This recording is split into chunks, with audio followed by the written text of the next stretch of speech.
कि 11 अप्रैल को पटना के गांधी मैदान में एक विशाल रैली किया जाए, जिसे बिहार बदलाव रैली कहा जाएगा।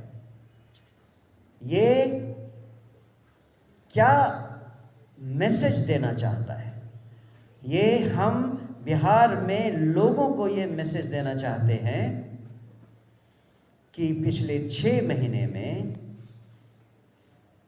जन स्वराज पार्टी कहां से कहां पहुंच गई है। जब आप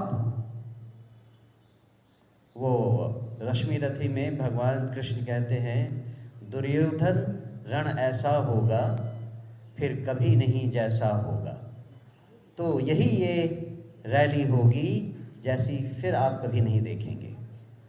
मुझे लगता है कि आपके मार्फत हम बिहार की सारी जनता को आमंत्रण देते हैं कि वो इस रैली में आएं और बिहार में व्यवस्था परिवर्तन की जो मुहिम हमने चलाई है वो कहाँ तक पहुँची है, उसमें वो अपना योगदान देना ना भूलें और इस ऐतिहासिक पल में शिरकत करना बिल्कुल नहीं भूलें।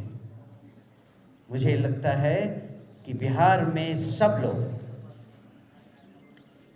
इस बात के लिए तैयार हैं कि हम अपने उन राजनीतिक दलों को और उन राजनीतिक नेताओं को अब और कोई मौका नहीं देना चाहेंगे।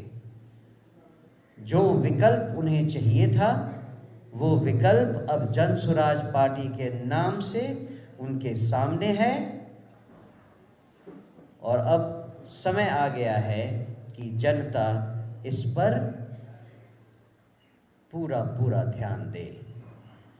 चाहे वो भ्रष्टाचार हो, चाहे कानून व्यवस्था की कमी हो, चाहे स्वास्थ्य व्यवस्था में कमी हो, आप जहां देखें बिहार में जो जीवन जीने के लिए हर आदमी विवश है, उससे बाहर निकलने का रास्ता केवल एक है और वो है जन स्वराज पार्टी।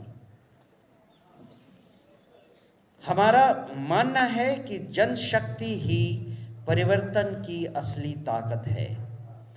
इस रैली का उद्देश्य है कि जनता खुद आगे बढ़कर भ्रष्टाचार, अन्याय और असमानता के खिलाफ आवाज़ बुलंद करे। यह रैली जनशक्ति के जागरण की शुरुआत है, जो लालू राबड़ी के 15 वर्षों के कुशासन और नीतीश सरकार के 20 वर्षों की भ्रष्ट प्रशासनिक व्यवस्था से मुक्ति पाने की जन चेतना को जन्म देगी।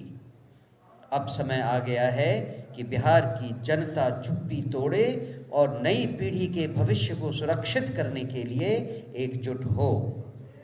हम बिहार की जनता से अपील करते हैं कि 11 अप्रैल को पटना के गांधी मैदान में आयोजित बिहार बदलाव रैली में अधिक से अधिक संख्या में पहुँचें और गांधी अंबेडकर का एक नया स्वराज लाने के इस ऐतिहासिक प्रयास का हिस्सा बने।